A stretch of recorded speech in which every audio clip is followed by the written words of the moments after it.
Hello guys, അപ്പോൾ നമുക്കിന്ന് ഒരു കണവത്തോരൻ എങ്ങനെ ഉണ്ടാക്കുന്നതെന്ന് കാണാം. എൻ്റെ അമ്മയുടെ സ്പെഷ്യലാണ്. അപ്പോൾ എല്ലാവരും കണവത്തോരൻ പല രീതിയിൽ ഉണ്ടാക്കാറുണ്ട്. അപ്പോൾ നമ്മൾ ഇവിടെ ഉണ്ടാക്കുന്നതാണ് കാണിക്കുന്നത്. അപ്പോൾ ആദ്യം എണ്ണ ഒഴിച്ച് കടുക് പൊട്ടിച്ച് കരിവേപ്പിലേക്ക് ഇട്ടു, പിന്നെ ഇഞ്ചി വെളുത്തുള്ളി പേസ്റ്റ് ഇട്ടു. ഞങ്ങളുടെ അവിടെ കണവ എന്നാണ് പറയുന്നത്, ചിലവരുടെ നാട്ടിൽ കൂന്തൾ എന്നൊക്കെ പറയും. നിങ്ങളുടെ നാട്ടിൽ എന്താണ് പറയുന്നതെന്ന് കമൻറ്റ് ബോക്സിൽ പറയണേ.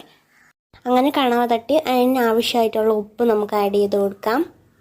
കുറച്ച് നേരം അടച്ച് വെച്ച് നമുക്ക് വേവിക്കാം. വേവിച്ചതിന് ശേഷം അതിൽ നിന്ന് തന്നെ നമുക്ക് കുറച്ച് നേരം കഴിയുമ്പോൾ കാണാൻ പറ്റും, അതിൽ നിന്ന് തന്നെ വെള്ളം ഇറങ്ങി വരും. അതിലിരുന്ന് തന്നെ അത് വേവും.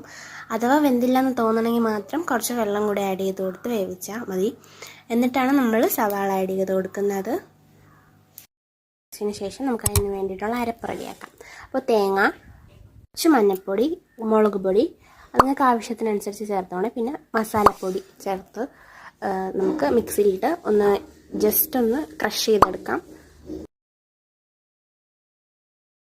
അപ്പോൾ നമുക്കിവിടെ അരച്ച് വെച്ചിരിക്കുന്ന അരപ്പ് അതിൽ തട്ടിക്കൊടുക്കാം.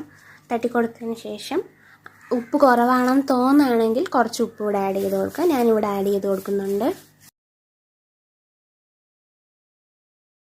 അങ്ങനെ നമുക്ക് അടച്ച് വെച്ച് കുറച്ച് നേരം വേവിച്ചെടുക്കാം. തീ ലോ ഫ്ലെയിമിൽ വെച്ച് വേവിച്ചെടുക്കണേ.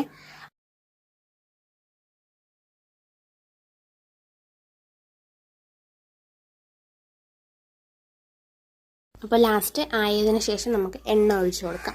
വേണമെന്നുണ്ടെങ്കിൽ ഒഴിച്ചു കൊടുത്താൽ മതി. പിന്നെ ഞാൻ ഡെക്കറേഷന് കുറച്ച് കരിവേപ്പിലേക്ക് വെച്ച് കൊടുത്തിട്ടുണ്ട്. അപ്പോൾ ഇത്രയേ ഉള്ളൂ. ഇതിന് കുറച്ച് നേരം ഇരുന്ന് വേവിച്ചതിന് ശേഷം അപ്പോൾ നമുക്കിനി സെർവ് ചെയ്യാം. അപ്പോൾ നമുക്കിത് ചോറിൻ്റെ കൂടെയോ ദോശയുടെ കൂടെ എന്തിൻ്റെ കൂടെയും കഴിക്കാം. അപ്പോൾ ഇഷ്ടപ്പെടുകയാണെന്നുണ്ടെങ്കിൽ ട്രൈ ചെയ്ത് നോക്കാം. ഇനി എപ്പോഴെങ്കിലും കണവ കിട്ടുകയാണെന്നുണ്ടെങ്കിൽ ഈ റെസിപ്പി ഒന്ന് ട്രൈ ചെയ്ത് നോക്കണേ. അപ്പോൾ ഫീഡ്ബാക്ക് എന്തായാലും കമൻറ്റ് ബോക്സിൽ അറിയിക്കാം. അപ്പോൾ അത്രയേ ഉള്ളൂ. ബൈ.